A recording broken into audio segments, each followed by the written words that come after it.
1997 में आप सूबाई वजीर बने तो आपको रातों रात हाथ में पहनी हुई महंगी घड़ी की वजह से लंदन इंक्वायरी के लिए बुलाया गया। ये शिकायत किसने की थी और वो घड़ी की कीमत क्या थी? कितनी कीमती घड़ी थी कि अल्ताफ भाई ने आपको तलब करके पूछा भाई पैसे कहाँ से आए?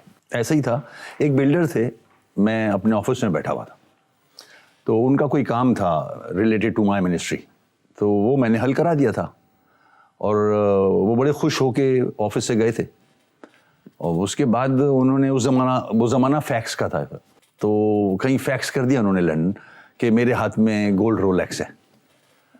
तो वहाँ से एक फ़ोन आता है मुझे कि आप लंदन आ जाएं। मैं समझा कोई इमरजेंसी है क्या है, मैंने पूछा कि अगर फ़ोन पे बात हो सकती है तो वो कर लें, I am busy with the ministry. और फिर नया पोर्टफोलियो था, पहली दफ़ा वज़ीर बने थे, सीख रहे थे। खैर मैं चला गया, तो वहाँ 3 लोगों की कमेटी बनी थी, उसमें मेरे ख्याल में मोहम्मद अनवर भी थे और 2 साहब और थे। और सवाल यही था कि ये घड़ी कहाँ से आई। तो मैंने घड़ी आपको दिखानी पड़ी? घड़ी अल्ताफ भाई ने घड़ी देखी? ये रही घड़ी, अच्छा, आज भी पहनी हुई है। ये मैंने 82 में ली थी घड़ी। मैंने उनको बताया, जो बताया वो बता रहा हूँ आपको, आपने सवाल ऐसा कर लिया है कि मैं AT&T में जॉब करता था। मैं जब ऑफिस जाता था तो शोरूम था रोलेक्स का, शीशे के पीछे घड़ी रखी होती हैं।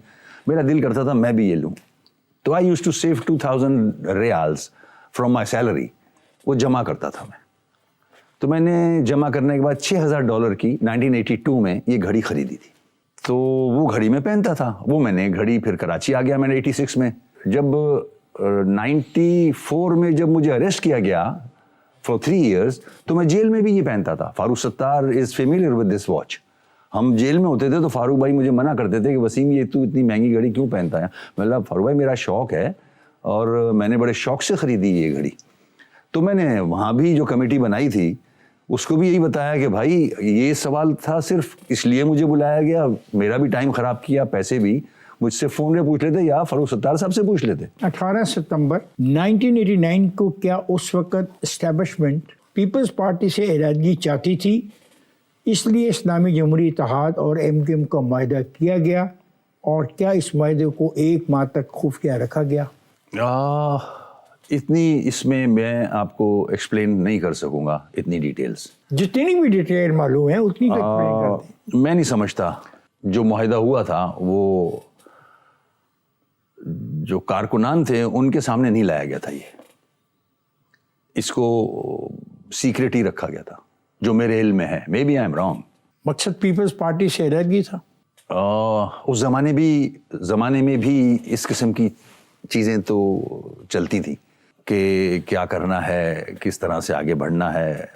हो सकता है अलहदगी की बात हो। क्या इस माहिदे से पहले अमीनुल हक साहब ने गुलाम इसाक साहब से मुलाकात की थी?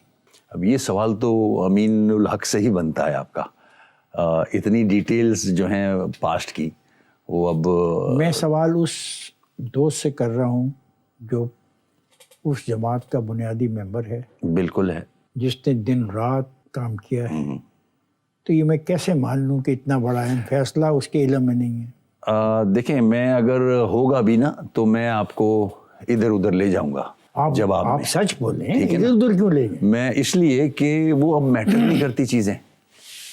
अब पानी इतना पुलों से गुजर चुका है और इतनी सारी साजिशें तय हो चुकी हैं। सर, क्या माजी को छोड़कर हम हाल और मुस्तकबिल में जा सकते? नहीं, माजी से सबक सीखना चाहिए। तो ये क्या सबक था कि पीपल्स पार्टी से इलादगी पर किसी ने मजबूर किया? उस जमाने में ये चीजें चलती थी ना, आज भी चल रही हैं कि किसके साथ बैठना है, किसके साथ बैठना है, किसके साथ नहीं बैठना। 2007 को चीफ जस्टिस इफ्तिखार चौधरी की आमद पर कराची में जो सानिया हुआ वो जनरल परवेज मुशर्रफ और बानी MKM के दरमियान एक डील के तहत करवाया गया था। नहीं, मैं नहीं समझता इस बात को। ये बात तो काफ़ी जगह मैंने पढ़ी भी है और सुनी भी है। देखें, उस वक्त चीफ जस्टिस साहब चाह रहे थे, क्योंकि मैं होम का पोर्टफोलियो लेके बैठा था एडवाइज़र का, चीफ जस्टिस साहब चाह रहे थे कि मैं एक रैली निकालूं from the airport till the high court.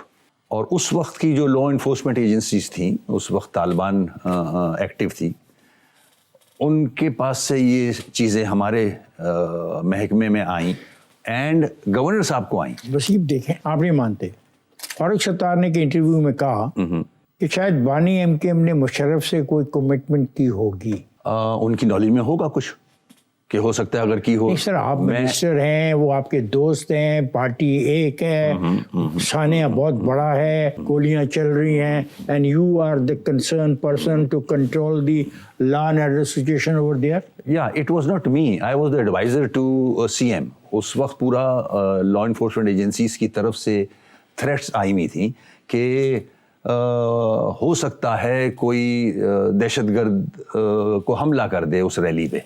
تو یہ کہا گیا تھا ہماری منسٹری کو بھی، and C M and governor صاحب واز انوالو ان دیٹ.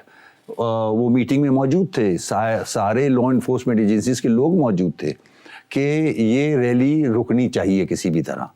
تو چیف جسٹس صاحب کو اس وقت کی ایڈمنسٹریشن نے جا کے ریکویسٹ کی کہ ہم آپ کو ہیلی کاپٹر سے لے جاتے ہیں ہائی کورٹ، یا جو بلٹ پروف بم پروف جو گاڑیاں ہوتی ہیں وہ استعمال کر کے لے جاتے ہیں. ریلی کو انہوں نے منع کیا، مگر وہ انسسٹ کر رہے تھے کہ نہیں میں ریلی میں ہی جاؤں گا. اور اس کے ساتھ ساتھ جو پولیٹیکل پارٹیز تھیں اس ریلی کو وہ پولیٹیسائز کرنا چاہ رہی تھیں، فائدہ اٹھانا چاہ رہی تھیں. کون کون سی سیاسی پارٹی؟ ساری سیاسی جو بھی انوالو تھی پاکستان کی پولیٹکس میں وہاں موجود تھے. وہ اے این پی موجود تھی، پیپلز پارٹی موجود تھی. اس کو دیکھتے ہوئے ظاہر ہے ہم حکومت ایم کے ایم موجود نہیں تھی، میں وہیں آ رہا ہوں، ہم حکومت میں موجود تھے. تو ان ساری چیزوں کو دیکھتے ہوئے میری پارٹی نے یہ ڈیسائیڈ کیا کہ ہم اس سے ہٹ کے الگ ایک دور سڑک پہ ایک ریلی نکالیں کہ یہ چیزیں نہیں ہونی چاہیے، یہ اس کو روکا جائے، دوسری جماعتوں کو روکا جائے، اس ریلی کو روکا جائے. ہم نے وہ احتجاج بہت دور اس ایریا سے وہ کیا. اس میں ساری فیملیز موجود تھیں، کارکنان موجود تھے ٹو اسٹاپ دس ایشو. لیکن سر جو ڈیڈ باڈیز دیکھی گئی کیمرون نے جن کو کور کیا وہ تو سڑک کے اوپر پڑی، پھر وہ کون مار گیا؟ دیکھیں یہ تو اب اس پہ انکوائریاں ہوئی ہیں. ہائی کورٹ سے یہ کیس جو تھا وہ ڈسپوز آف ہوا ہے. اس میں ایم کیو ایم کے بھی 14 ساتھی شہید ہوئے تھے، ان کو بھی گولیاں لگی تھیں. تو وہ نہیں ہونا چاہیے تھا. بہت ہی خراب واقعہ ہے یہ. اور کورٹ میں اس کا ڈیسیشن موجود ہے. کیا فیصلہ ہے کورٹ کا؟ کورٹ کا فیصلہ یہ ہوا ہے کہ اس میں ادارے کی کوتاہیاں ہیں. نیکسٹ ٹائم ان چیزوں کا نوٹس لیا جانا چاہیے اگر اس قسم کے واقعات ہوں، اور جو لوگ ڈسٹرب ہوئے ہیں، جن کی جانیں گئی ہیں، ان کو کمپنسیشن دیا جائے.